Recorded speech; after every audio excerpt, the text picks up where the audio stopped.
Good morning. इसमें हम लोग आज आप लोग बोले थे फर्स्ट थर्ड चैप्टर पढ़ने के लिए, तो I am trying to create video. तो इसमें सिंथेटिक फाइबर एंड प्लास्टिक्स के बारे में पढ़ना है। तो पहले तो हम यही बात करेंगे कि आखिर हमें पढ़ना क्या क्या है, हमें इसके बारे में पढ़ना है पूरा डिटेल में कि सिंथेटिक फाइबर क्या होता है और प्लास्टिक क्या होता है, इसके यूज, इसके प्रो, इसके कॉन्स। पहले तो ये समझ लें एक लाइन में कि सिंथेटिक फाइबर और प्लास्टिक्स में हम यही पढ़ेंगे इस चैप्टर में कि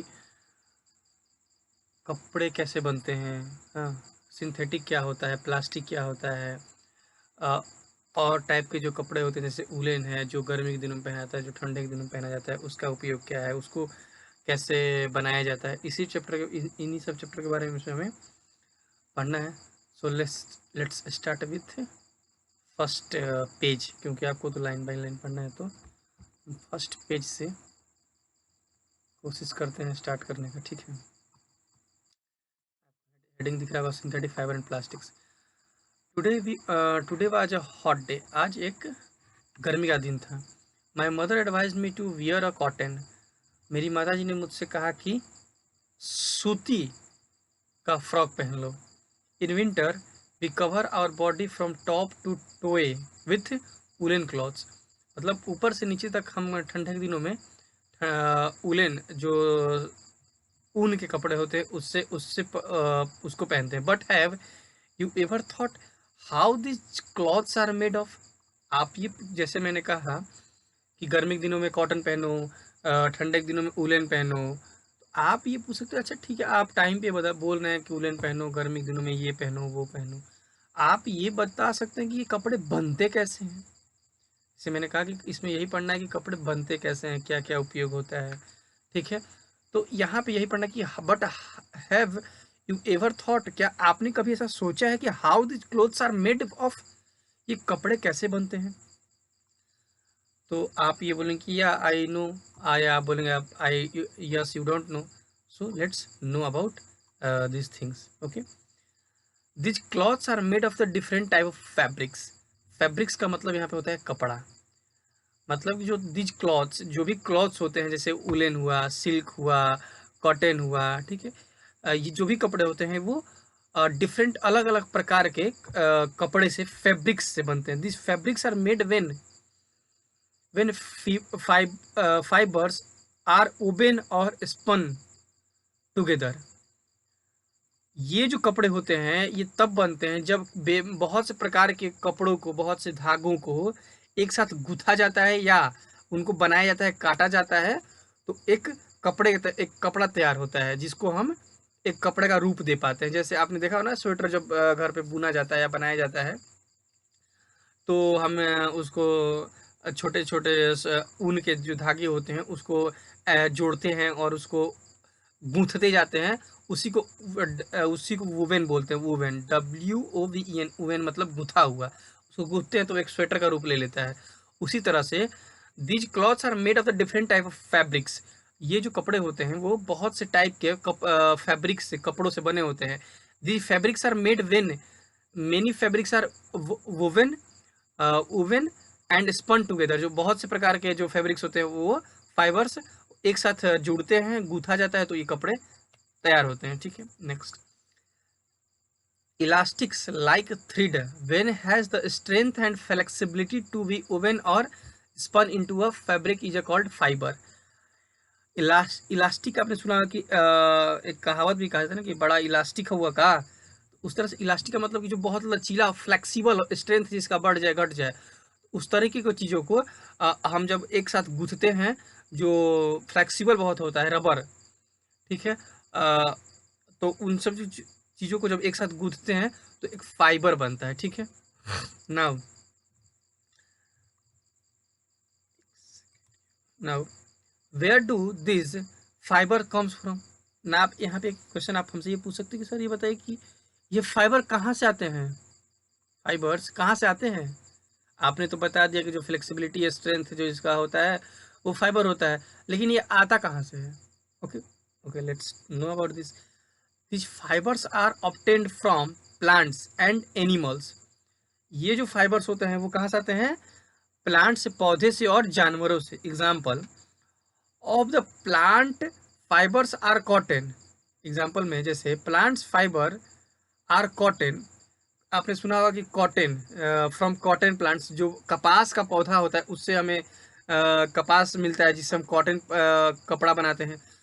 जूट एंड लिलेन, जूट के जो जूट का प्लांट होता है उससे जूट निकलता है जिससे हम आपने देखा होगा कपड़ा बनता है, या उसका बोरी के रूप में बोरी बनाया जाता है। उसके बाद लिलेन होता है, वो भी स्टॉक या फ्लैक्स प्लांट के रूप में होता है, उससे बनता है। ठीक है।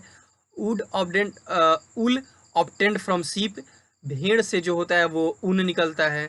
ठीक है। And silk obtained from cocoons of silk worm, जो एक कीड़ा होता है उससे सिल्क आता है। ठीक। Are examples of the animal fibres. ये जो जितने भी एग्जाम्पल्स हैं जैसे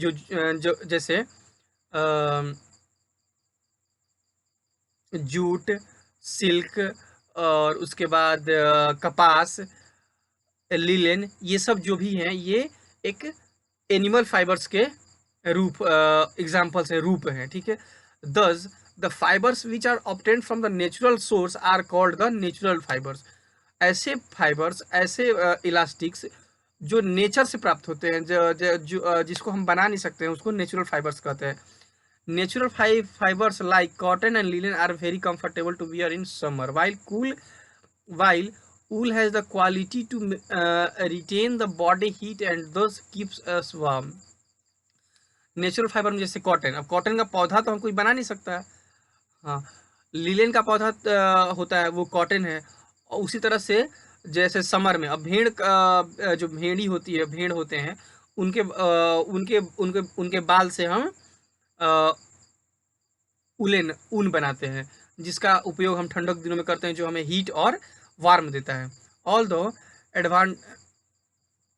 advantages, natural fibre can not meet the needs of such a vast population. इससे नेचुरल फाइबर से पॉपुलेशन नहीं होता, pollution sorry, can not meet the needs of such a vast population. To meet such a vast demand, man made of synthetic fibre were discovered and many types of artificial fibres came into existence. अब क्या है कि जैसे देखिए क्या है, इसका मतलब क्या है कि अब भेड़ है, तो भेड़ का अगर हम पालन करेंगे तो ही हम उससे ऊन निकाल सकते हैं, लेकिन भेड़ का तो पालन सब लोग करते नहीं हैं। ठीक। कपास की खेती सब करते नहीं है। लिलेन की खेती, लिलेन के पौधे का जो होता है वो उसका उपयोग सब लोग, उसका उत्पादन सब लोग करते नहीं है। तो उसकी जितनी पॉपुलेशन के हिसाब से जब हमारी उपयोगिता नहीं होगी तो हम क्या करेंगे, I will try to the next option, will try to the next option. So उसी नेक्स्ट ऑप्शन को हम सेटिस्फाइड करने के लिए हम सिंथेटिक फाइबर लेके आए। ठीक है। यहाँ पे जैसे देखिए सिंथेटिक फाइबर और डिस्कवर्ड, सिंथेटिक फाइबर खोजा गया, and many types of artificial, जो आर्टिफिशियल क्या मतलब है, जो ह्यूमन बनाते हैं उसको ह्यूमन मेड होता है, उसको आर्टिफिशियल बोलते हैं। ठीक है। Came into existence. अब उसके बाद सिंथेटिक फाइबर क्या है, the fibres which are made in the factories by some chemical process are called man made और सिंथेटिक फाइबर्स। मतलब ऐसे फाइबर जो फैक्ट्रियों में केमिकल प्रोसेस के द्वारा बनाया जाता है, या मैन उसको बनाते हैं केमिकल प्रोसेस करके, उसको हम सिंथेटिक फाइबर बोलते हैं। ऐसा जैसे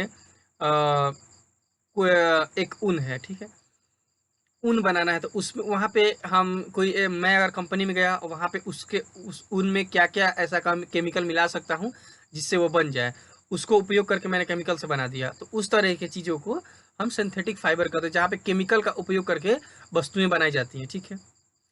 These fibers are made by converting some of the naturally occurring substance through chemical reaction. Coal, petroleum, wood, pulp are some of the natural substance which are converted into artificial fibers through chemical treatment.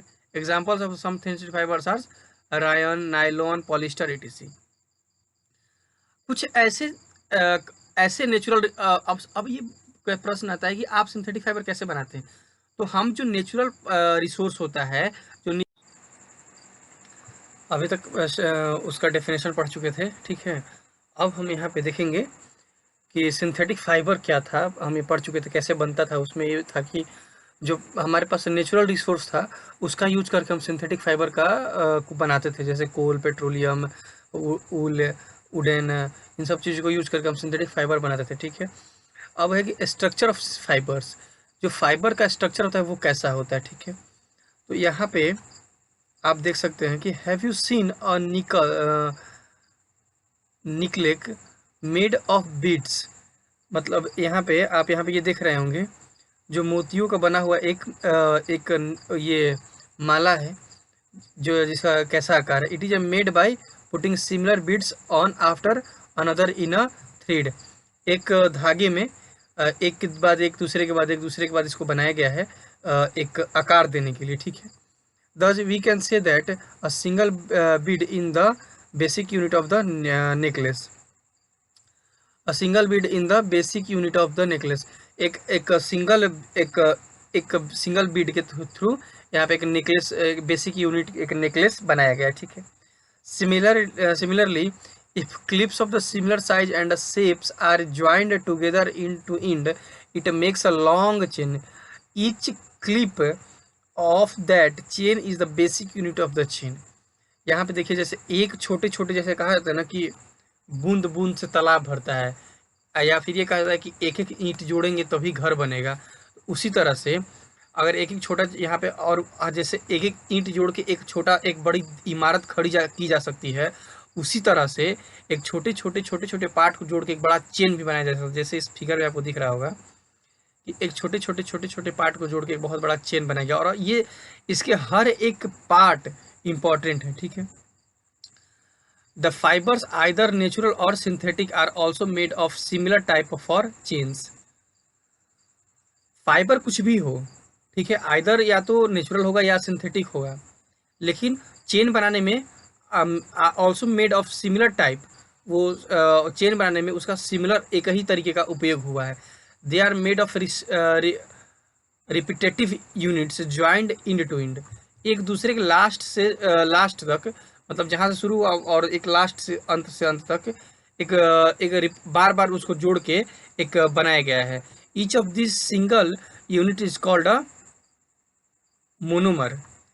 ऐसे प्रक्रिया को हम ये जो single unit is called, ऐसे प्रक्रिया को हम मोनोमर कहते हैं, ठीक है। जैसे एक चेन बना है, जैसे इस चेन को देखिए यहाँ से यहाँ इस पॉइंट पे देखिए, इस पॉइंट पे, इस पॉइंट से और इस पॉइंट तक जितने भी चेन जुड़े हुए, ये अगर इसको लास्ट माने या इसको लास्ट माने, इसको फर्स्ट माने इसको फर्स्ट माने, जितने भी पॉइंट्स जुड़े हुए हैं ये सब इम्पोर्टेंट है। और ये प्रक्रिया जो है इसको हम मोनोमर कहते हैं, ठीक है। Thus we can say that monomers are molecules which are joined end to end by a chemical bond in a large number to form a bigger molecules. Molecule एक छोटे छोटे पदार्थ को जोड़कर एक बड़ा फॉर्म देने की प्रक्रिया को हम मोनोमर कहते हैं, ठीक है। These bigger molecules formed are called polymers, and the process which monomers join together to form polymer is called polymerization. The bigger molecule formed are called polymer. जो ये जो छोटे छोटे ये जो चेन दिख रहा है आपको, ये छोटा हुआ एक बड़ा हो गया, छोटा छोटा जोड़ के एक बड़ा हो गया। जैसे क्या ईंट को छोटा छोटा जोड़ते हुए उसको हम क्या बड़ा बनाए तो क्या बोलते हैं, दीवार बोलने लगते हैं। उसी तरह से जब छोटे छोटे मॉलिक्यूल्स जुड़ के मोनोमर जब बहुत बड़ा हो जाता है तो उसको हम पॉलीमर का नाम दे देते हैं। और इस जो प्रक्रिया होती है इसको पॉलीमराइजेशन कहते हैं, ठीक है। Cotton for example is a polymer of for cellulose. Cotton for example is a polymer of cellulose. Cellulose से कॉटन बनता है, छोटे छोटे रुए को जोड़ के हम एक बड़ा सा कॉटन का बना देते हैं, उस सेल्यूलोज से कॉटन बनता है। इस एक एग्जाम्पल हो गया। Cellulose is formed after the polymerisation of glucose, ठीक है। सेल्यूलोज कैसे बनता है, तो जो ग्लूकोज को यहाँ पे देखिए, glucose plus glucose plus glucose, तो क्या बना, glucose plus cellulose, polymer of cotton. ये प्रक्रिया होता है जिससे ये बनता है, ठीक है। उसके बाद है types of fibre. Types of fibre,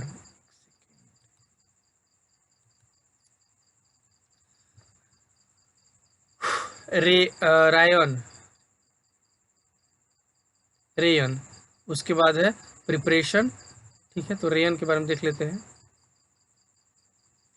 the silk has a soft and beautiful texture. ऐसा सिल्क, ऐसा सिल्क जो मुलायम हो और ब्यूटीफुल बनावट किया गया हो। This natural fibre can not be available in the vast quantities and is also quite expensive. ये जो नेचुरल फाइबर है, वो जो सिल्क है, वो जो नेचुरल फाइबर, वो fibre can not available in the vast quantity, बहुत बड़े क्वांटिटी में अवेलेबल नहीं है, और ये क्वाइट एक्सपेंसिव भी है, और ये थोड़ा महंगा भी पड़ता है silk. Thus, by the end of the 19th century, the scientists succeed in the obtaining a fiber with similar texture as that of silk named rayon. 19th century के एंड में, 19th सेंचुरी के जब ख़त्म होने लगा, तो ये हमारे साइंटिस्ट ने देखा कि हम इसको वी कैन नॉट फाइंड, इसकी अवेलेबिलिटी को पूरा नहीं कर पा रहे हैं। ठीक है, तो उन्होंने एक इसी प्रकार का एक फाइबर, सिमिलर फाइबर, उसी सिल्क नेम एक फाइबर खोजा जिसका नाम रेयन दिया गया। Rayon was made from the chemical treatment of the cellulose and resembled silk in its appearance, hence it was also called the artificial silk. आप समझिए कि जैसे मैंने बताया ना कि जब 19th सेंचुरी के अंत में इसका उपयोग किया जाने लगा, तो एक छोटे से छोटे फॉर्म में ये बना। ठीक है, तो उसके जो आर्टिफिशियल सिल्क जो बनाया गया, उसको रेयन कहा गया, और इसको एक हम आर्टिफिशियल रेयन को दूसरा नाम के आर्टिफिशियल सिल्क भी बोल सकते हैं। ठीक है, अब इसका प्रिपरेशन है कि कैसे इसका प्रिपरेशन होता है।